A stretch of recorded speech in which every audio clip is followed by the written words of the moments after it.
Hello. In the last lecture, we have seen the general parameters that are there for rings and travelers. We have also seen the material that might be useful for making the rings and travelers. Today, we shall learn a little bit more in details about the types of rings and travelers. So, let us first look at the classification of rings that is based on the application. Based on the application, the rings may be classified as first one is the lubricated rings, which are used in long staple spinning like woolen and worsted industry. And then there are unlubricated rings, which are used in the short staple spinning like cotton industry. So what we are seeing here is a picture of a lubricated steel ring, which offers high resistance to wear. And one can see that the traveler, in case of the lubricated ring, contacts the surfaces of the steel rings that are lubricated through several wicks, loops or felts. So these are the wicks that are shown, and the traveler would actually be coming in contact with these surfaces so that they are continuously lubricated, and such rings are used, as already mentioned, in the woolen and the worsted industry, that is mainly long staple spinning industry. So one can further classify the rings based on the flange, and it could have a single sided ring, which is a T-shaped cross section, which is one flange, or one can have a double sided ring, which is an I-shaped cross section with two flanges.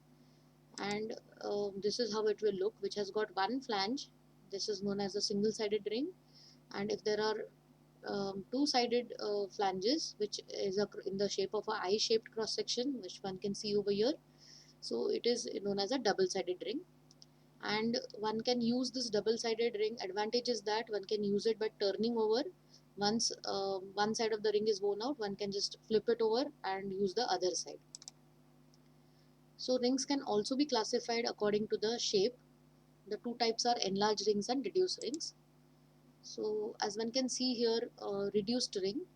In case of reduced ring, it makes it possible to have a smaller ring diameter than that for which the ring holder was built. That means whatever hole is there in the ring rail, if we want to use a smaller ring diameter, then one can go for a reduced ring. With the same diameter of the ring holder, one can use a smaller ring. In the similar manner, enlarged ring makes it possible to have a larger ring diameter than that for which the ring holder was built. So if the ring rail has got a certain hole that will fit in this particular ring, then in that case we can even go for an enlarged ring flange with the same base or the same ring holder size. So with this type of classification, again rings can further be classified or classified differently based on the contact area of the ring with the traveler. And such in such a classification would be as follows: standard ring, which is also known as a cropped or low crown ring for C-shaped travelers. The second type is the anti-wedge ring for elliptical travelers. And there is a third type, that is inclined flange ring, which is specially known as SU or orbit ring, having a large contact area. So we shall see all these three types of rings. The limitation on spindle speed due to the frictional heat generation and dissipation can be solved by either improving the heat transfer or by reducing the relative speed between ring and traveler. So there are only two methods by which one can think of even improving the spindle speed, because the main limitation is the frictional heat that is generated whenever the traveler runs on the ring. We have discussed this in our earlier lectures also. So if one has to go for a higher spindle speed, one has to try to improve heat transfer, or the second method would be to reduce the relative speed between ring and traveler. So some people have tried to approach it in the latter manner, where the relative speed has been attempted to be reduced, and in this direction following rings were invented.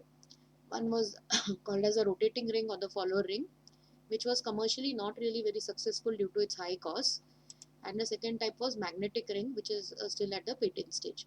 So these two try to solve the problem in this manner by reducing the relative speed, but majorly the first option, that is reducing or trying to reduce the frictional heat that is generated by reducing the friction, etc. This approach has been used throughout. So with this in mind, let us see the standard ring. The standard or the earliest types of rings was something like which was having this dotted profile, which was shown here. Later on, the arc was flattened at the top as compared to the rings that were available earlier. So earlier, the dotted profile was available. Later on, it was flattened in this manner so as to give us the standard ring. So this is how the profile will look. This allowed for a large space for yarn passage. So earlier, if there was little, the yarn would have been cramped over here or congested. So by just flattening this area over here, we have a slightly larger space for the yarn to go through. Also, the traveler would could now be flattened and the center of gravity be lowered. Later on in the lecture, we shall see how the center of gravity plays a very large role in reducing the friction or improving the stability of the traveler. The ring provides the largest space for the yarn compared to all other similar combinations. So whatever combinations we shall see later on, out of them the largest space provided is by this type, that is the standard ring type. Along with the combination would be a C-shaped traveler. So, and also one can see that it is the most widely used ring in the industry. All travelers can be used on this except elliptical. Elliptical has got a special application which we shall see shortly. So then we come to the second type of ring, that is an anti-wedge ring, and which is specifically used for elliptical travelers. So it is a high performance ring. So flange in this case is made wider towards the inner side. This is the inner side, and one can see it is the flange is slightly shifted or rather enlarged in the inner side. With one can, if we draw a line over here at the center, we shall see that this width is more than from the center to the left hand side. So it is made wider towards the inner side and has a considerable flattened top, as one can see. So this is how it will look, the profile. It allows for a use of traveler with lower center of gravity, that is elliptical traveler, and it also therefore permits higher speeds. The moment the center of gravity of any of this traveler gets lower, one can expect a improvement in speeds. It also has a precisely adjusted arc for this particular traveler which is running on it, and specially only elliptical travelers are designed to run on anti-wedge rings. So can be used only for medium and fine counts. As one can see, the space has got reduced because the center of gravity of this traveler has reduced by because of the flattening slightly of the traveler at the top, and therefore on the space that is allowed for the yarn to pass would be only sufficient for medium to fine counts, since the space for yarn's passage is limited. So with this we come to the third type of ring, that is the SU or the orbit ring. So SU ring was invented in Russia but with limited success. Later on, Ritter launched a brand of rings which is called as the Orbit system in 1991. So when you compare it with the other system which was earlier available, the conventional ring, so the orbit ring looks like this. One can see that it has got a limited, the conventional ring had a limited contact surface, whereas in case of orbit, one can see that this area is completely, one can have a traveler to ring contact in this larger area. So let us see what are the advantages of this. So advantage of a much larger contact area between ring and traveler compared to the T-flange rings. This is a T-flange, and here in case of orbit, one has got a larger surface contact. Reduced pressure between ring and traveler and improved heat dissipation. The moment there is a improved contact, it follows that there will be an improved heat dissipation through the larger contact area. Traveler speeds therefore can be increased by up to 15% when compared to the T-flange rings. So if we were to use orbit rings instead of conventional rings, one can expect a speed increase by 15%. So now let us look at the factors that affect the ring life. The life of the ring depends on the following factors. That is, the first is the type of the fiber being processed. Second is the yarn count and the resulting traveler weight that one might use. Spindle speed, traveler running time, general conditions like ring centering, etc. So therefore, with higher traveler speeds, one can imagine that the ring life is reduced but natural. A worn out ring surface influences the yarn quality, especially the yarn hairiness. So it is very important for us. So let us just take a look at what are the various load that the ring undergoes. The life of the ring depends mainly on two factors, one being the potential of the raw material for the formation of the lubricating film. So if we are processing a raw material which is capable of forming this particular lubricated film here, then in that case one can expect a slightly better life of the ring, and that is due to the reduction in friction, and the other factor being the mechanical and a thermal load that depends on the traveler weight. So the mechanical load and the thermal load which is coming because of the centrifugal force that is there, it will be dependent on the traveler weight, traveler speed and ring diameter as well. So during the spinning process there is always a load on the ring running track. The traveler's centrifugal force, that means the traveler is being thrown out with a certain force which is a quite a large load, and it is calculated as follows. So centrifugal force would be calculated as m into v square upon r, where m is a traveler weight, v is a traveler linear speed, and r is the ring radius.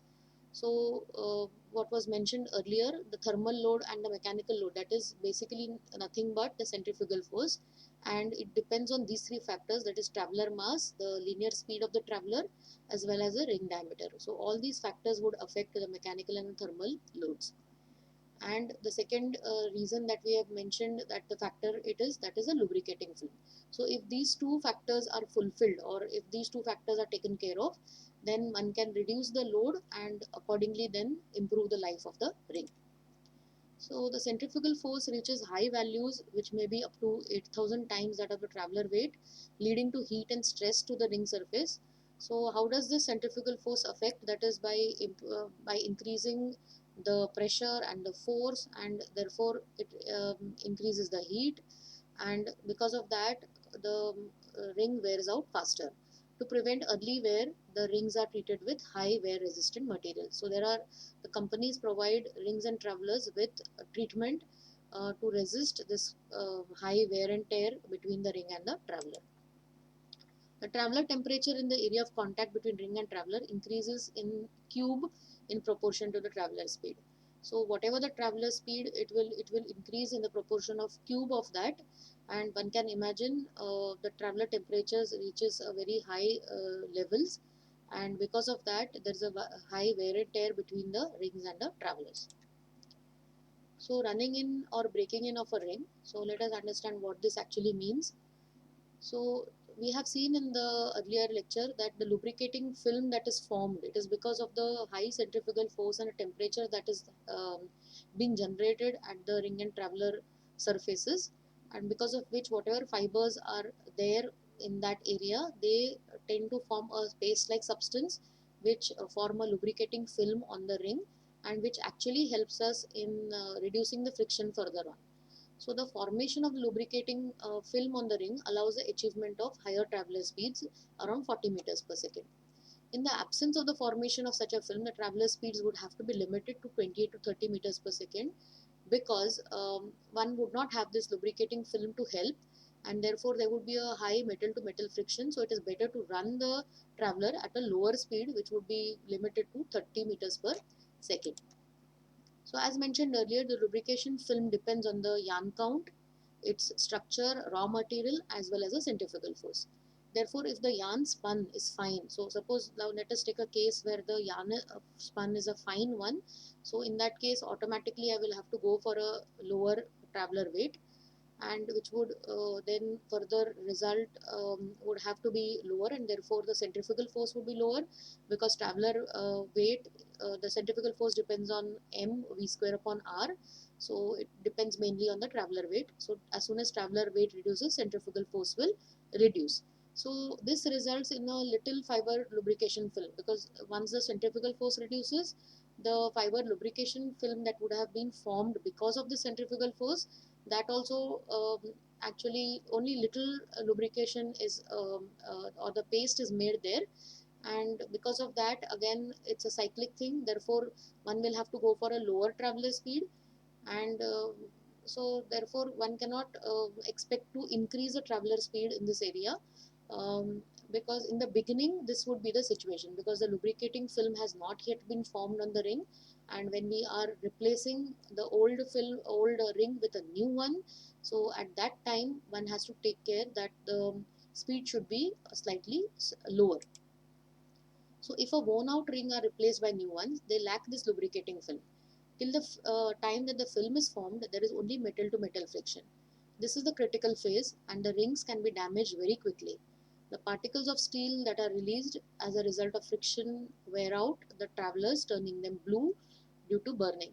So, whatever steel particles are released during this initial running of the ring when they are new, so they might result in bluing of the travelers, because travelers are very tiny elements which are running at a very high speed, so they may turn blue, and this is known as burning, which is known as traveler burn.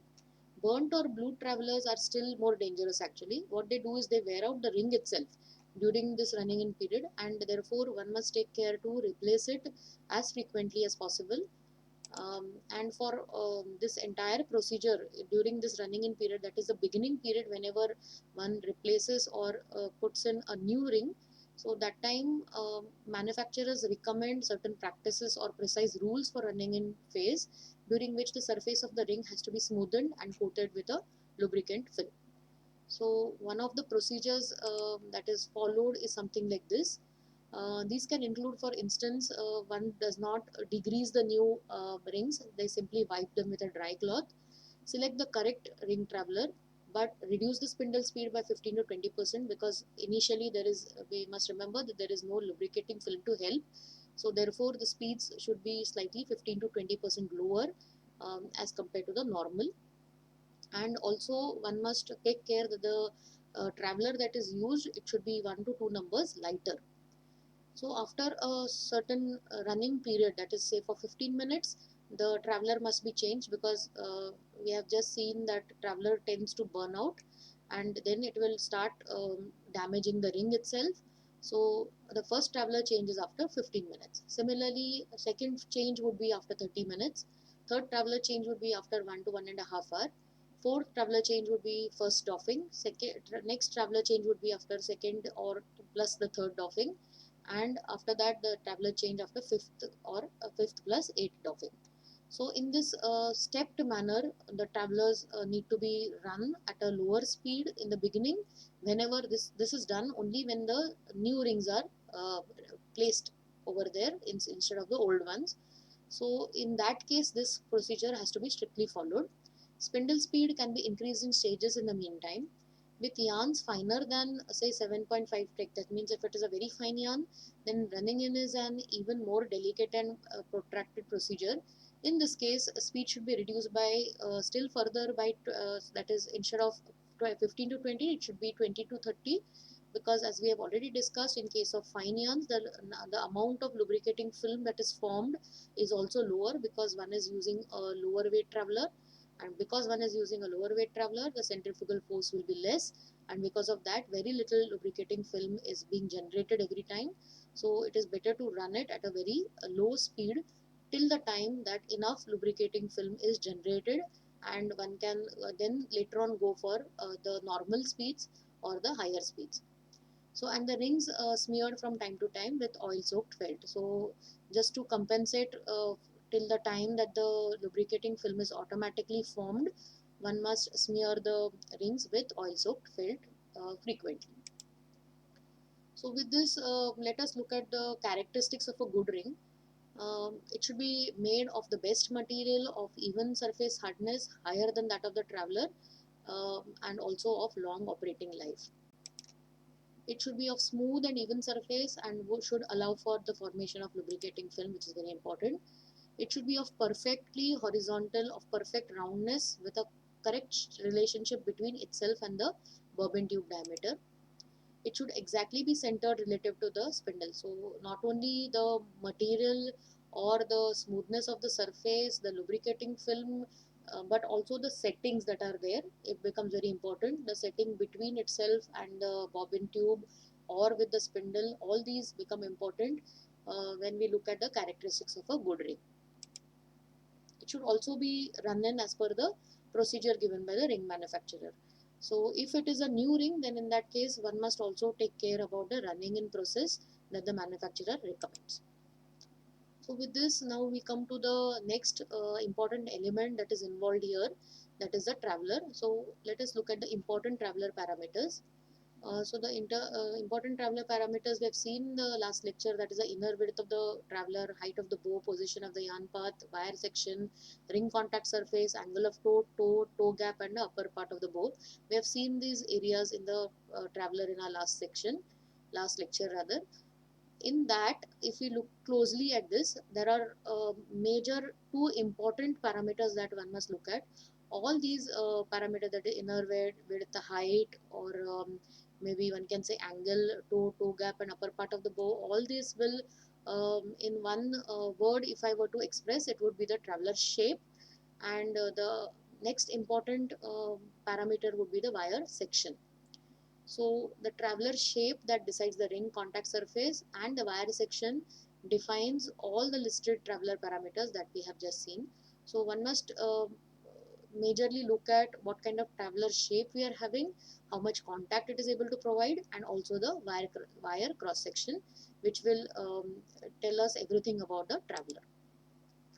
The following traveler shapes are used in the short staple spinning industry: C travelers, flat or oval travelers, elliptical travelers, J travelers, and orbit travelers. So with this we can, as we said, the shape, those are the 5 shapes that we shall be looking at.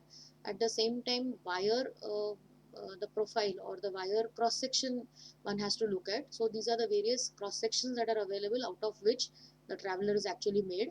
So one can see there is a flat wire, there is a semi-round wire, there is an ultra semi-round wire, flat round wire, which is a combination of flat and round cross section of the wire. Then one can see a semi-round high wire and a round wire.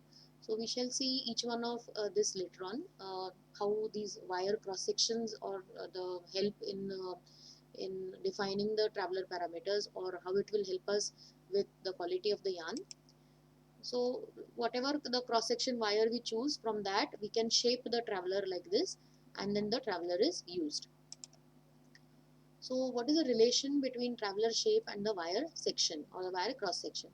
For a given traveler weight, suppose there is a given traveler weight, then in that case, if we were to increase the traveler circle, that means if we were to increase the say the shape, or if we make the traveler slightly bigger, then in that case automatically we can observe that the cross section of the wire would be reduced. So such a traveler would wear out earlier or sooner.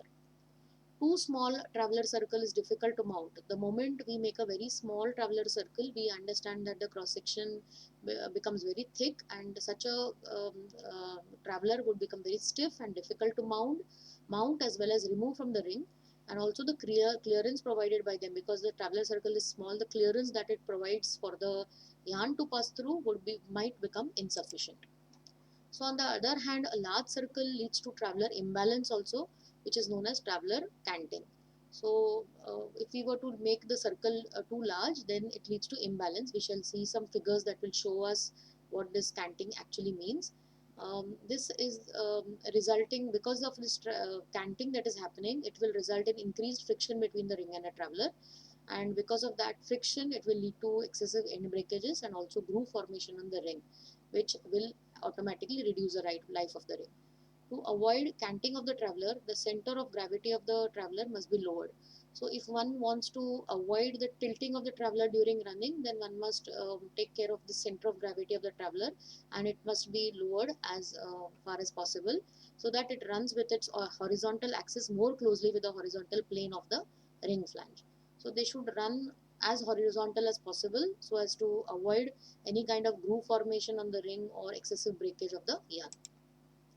The wire section of the traveler is an influencing factor that offers resistance to twist flow. So the wire section, whatever we choose, it will decide how much resistance it is offering to twist flow, and also affects the hairiness of the yarn.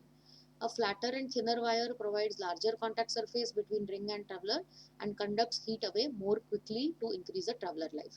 So one of the important factors to look for is the center of gravity of the traveler. The second is the contact surface between the ring and the traveler. and also the clearance, that's the third one. We shall see that a correct traveler circle should not be bigger than that is necessary to fit on the ring flange. So the traveler circle should not be unnecessarily too large, because it will lead to instability during running. So it should be optimum, and it should, at the same time, it should not be very small so that it doesn't provide clearance to the yarn. So sufficient clearance should be provided. So when you look at the shape and the traveler section that one must choose, one must consider these three major factors, that with respect to the shape, the center of gravity should be as low as possible, and there should be enough clearance for the yarn. And when one chooses the wire section, one must see to it that one provides enough contact surface between the ring and the traveler so that heat is removed as quickly as possible. So with that, these points in mind, let us look at the various travelers that are available. So the first one is the C-shaped traveler. In case of the C-shaped traveler, the upward pull of the yarn causes them to rise until the inside horn comes up against the flange. So this is the inner part of the traveler, and so this when as soon as the yarn is being wound, it will try to pull the traveler and made to drag on the ring, um, as can be seen over here, and the inside horn will come against the flange. It will try to hit over here and form the groove on the inner side. In this position, the top, being heavy, tends to tilt over due to the centrifugal, because there is a centrifugal force also that is acting. It will tend to tilt, and it will look something like this. The outside horn bears against the web, causing a groove in the ring. So this outside part of the traveler will tend to form a groove here inside this particular web that is there in the groove, and that is rather the ring web, and the traveler may also get burnt due to the localized rise in temperature, which results from the friction that is generated in this area. So the center of gravity of the C-shaped traveler is quite high because of the shape, because it is the, one can see the shape, the traveler circle is quite huge or large over here. So it provides a large clearance. One advantage here is that it does provide a large clearance to the yarn, which will reduce hairiness, but has problems of traveler canting due to a large traveler circle. One must see this. So it has got an advantage as well as a disadvantage. So lower contact surface also is another disadvantage here. It cannot provide a lot of contact because of the tilting that is happening during running. So between the ring and the traveler, there is low contact surface, resulting in inefficient heat dissipation, and therefore one has to go for lower operating speeds. So with this background, let us look at the other type of traveler, that is flat or oval travelers. Here what we are seeing is, this is the C-shaped traveler again. So as compared to the C-shaped traveler, the flat or the oval travelers have a lower center of gravity. So if we see this, the images are superimposed. Now this traveler, earlier traveler was shaped like this. It was a larger traveler circle. Now it has been flattened, and the ring is the same, and one can see that the center of gravity has reduced, and therefore the traveler canting or the tilting is also avoided. It is more horizontal, um, whereas in the earlier case it was tilting towards the outside and trying to form a groove on the ring web. So such travelers provide more stable running with more surface area of contact with the ring. One can see that there is a larger surface area contact with the ring, and therefore it will result in better heat dissipation. Therefore the traveler speeds may be raised slightly in this case. Also, although the clearance, one disadvantage is that one can see that the space between the ring and the traveler has reduced drastically, and because of that the clearance has reduced, and such travelers are provide very less clearance, and therefore it may result in it may be affecting the yarn quality in terms of higher hairiness that is seen in the yarns. So with this we come to the next type of traveler, that is a elliptical traveler, which is a development over the earlier two travelers. So let us see the advantages, disadvantages of this elliptical travelers, which are normally used in combination with the anti-wedge ring that we have earlier seen. So just to revise or remember what we talked about in case of the anti-wedge ring. In case of the anti-wedge ring, the flange extended towards the inner side of the ring. So as one can see, this is the yarn which is going, and the bobbin would be somewhere over here on the left hand side.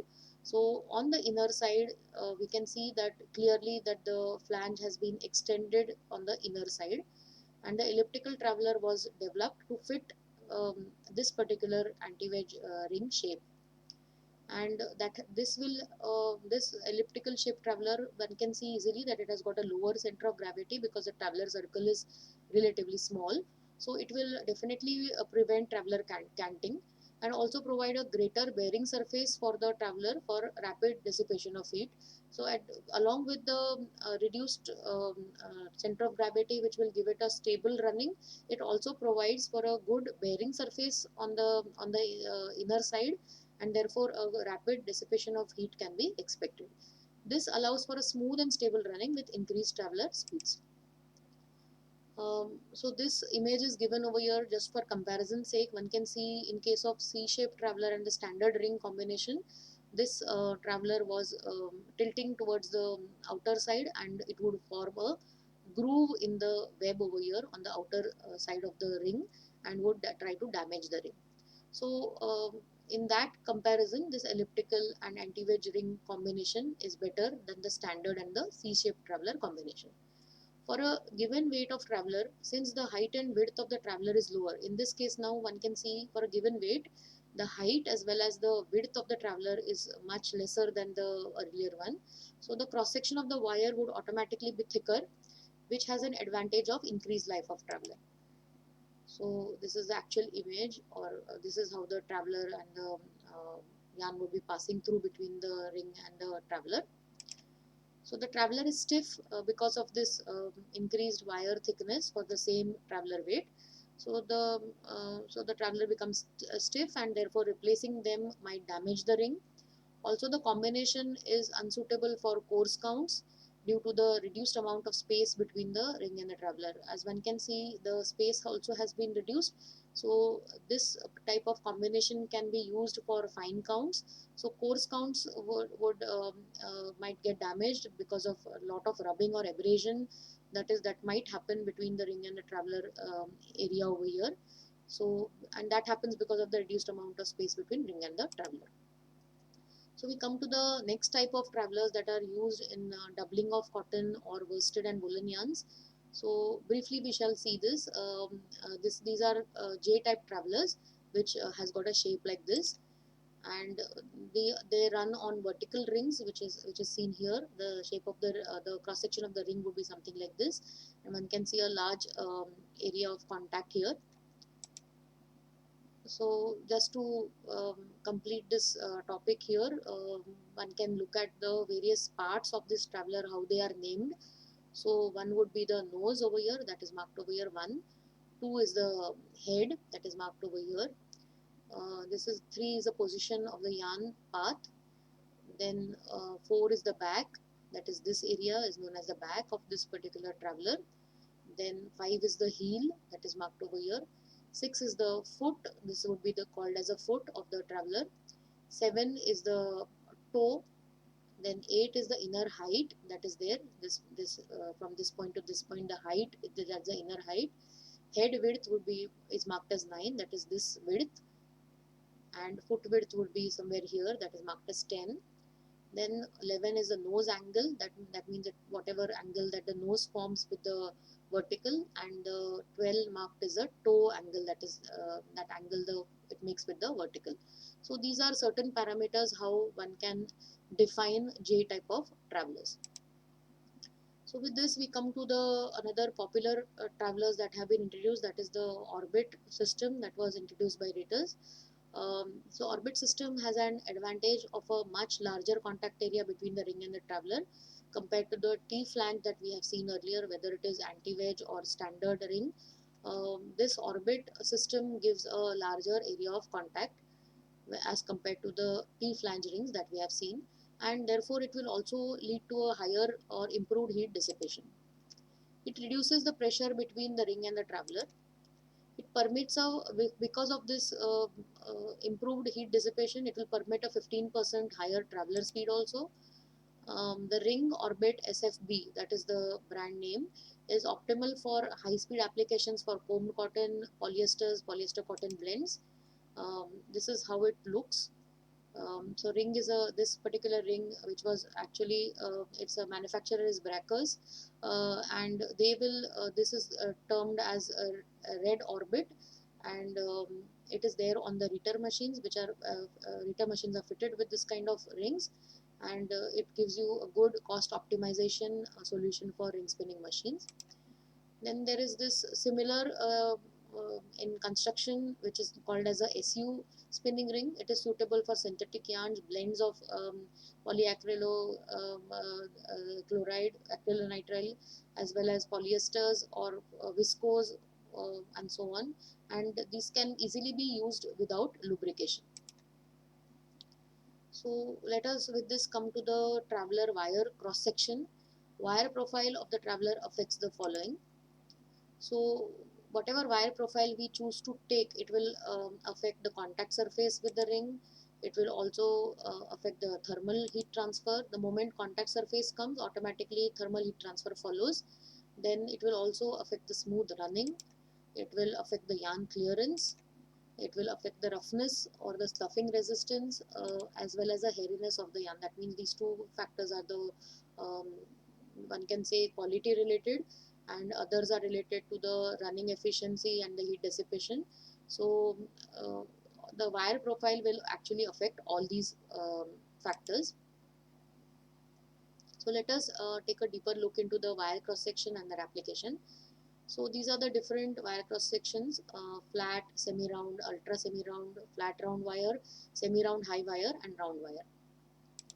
So a flat wire gives a good sitting on the ring. So this kind of a flat wire would give a nice good sitting. That means the traveler would nicely, because this wire is bent into shape of the traveler. It will since it is giving a flat surface, it will sit properly on the ring and lead to, and it will also result in lower yarn hairiness.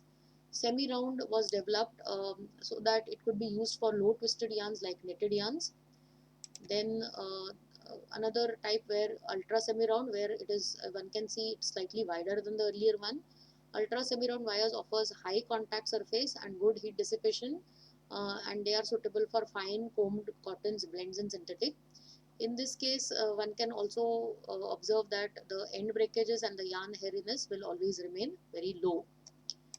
So next is the flat round wire, which is a combination of profile. One can see at the toe of the traveler it will be flatter, and the entire traveler would be otherwise round in cross section.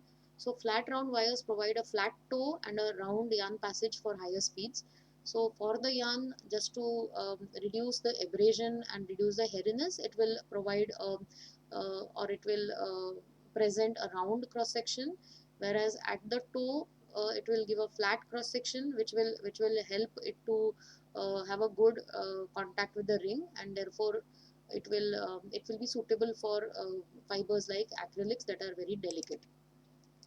Then we come to the semi round high wire.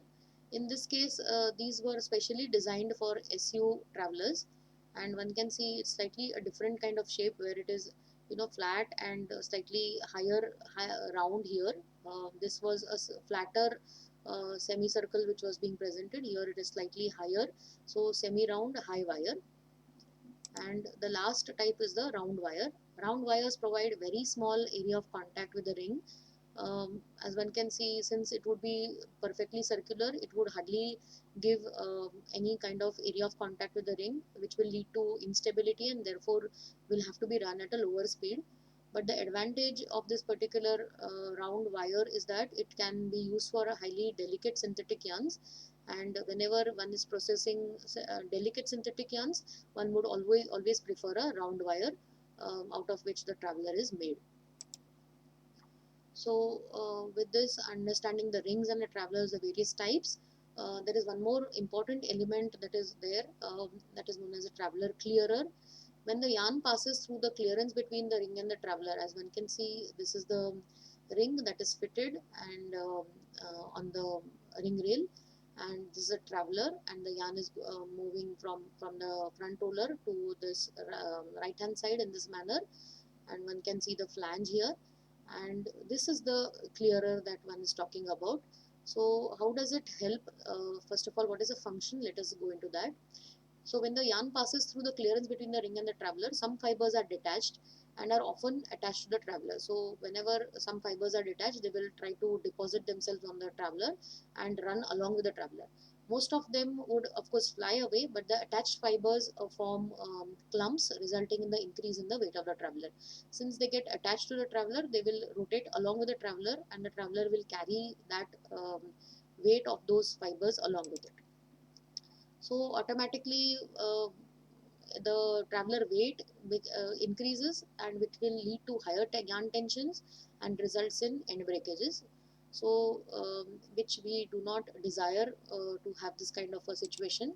So there are traveler clearers are mounted near the rings. So this is how they are mounted, very close to the rings. They prevent the accumulation of such fibers. They are positioned as close as possible to the operating ring. During the operation of the ring traveler on the ring, if there is any kind of tilting or anything, all that needs to be considered, and it should be placed as close as possible, and but at the same time it should not interfere with the movement of the traveler. And the distance that is maintained is normally around very small, it is 0.5 mm, and but natural, there should be accuracy in the adjustment, which is a very important factor. The adjustment or the distance between the clearer and the traveler must be maintained with great accuracy. So with this we come to the end of this lecture. Thank you.